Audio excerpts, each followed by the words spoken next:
Türkmenin. Beş diredir edil beşi beş barmak, emma kardeşlikta et bilendirnak. Yaraşmaz şanına boynunu vurmak, yıkılar bükülmez dizi Türkmenin.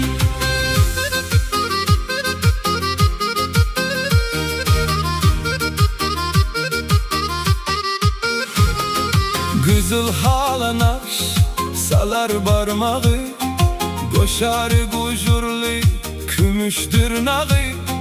Pek söygü mehrden dolu kursağı, edeplidir gelin bizi Türkmenin.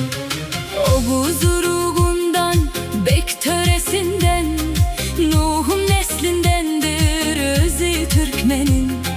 Çetinlikten aksa gan yarasından, çitilmez manlay yüzü Türkmenin. Toyda varalı yoktur denine, göreşte tapılmaz çıkacak önüne. Koşkuları geçse tutar henine, ütkeşik sapalı sazı Türkmenin.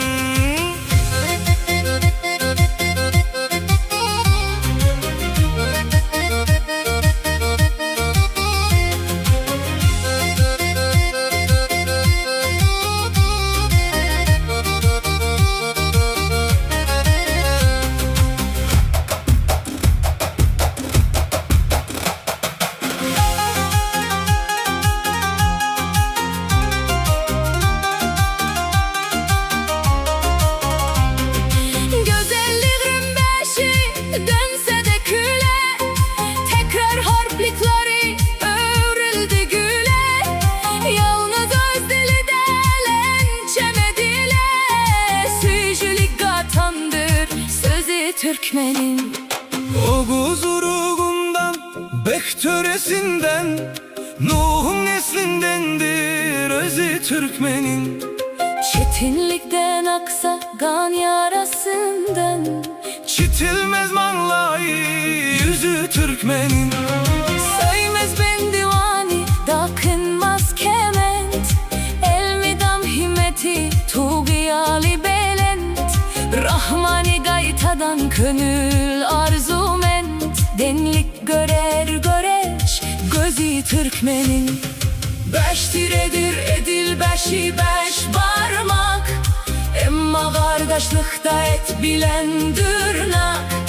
Yaraşmaz şanına boynunu vurmak, yıkılar bükülmez dizi Türkmenin. O huzurugundan, bek töresinden, Nuh'un neslindendir özü Türkmenin. Çetinlikten aksa gan yarasından, çitilmez manlayı yüzü Türkmenin.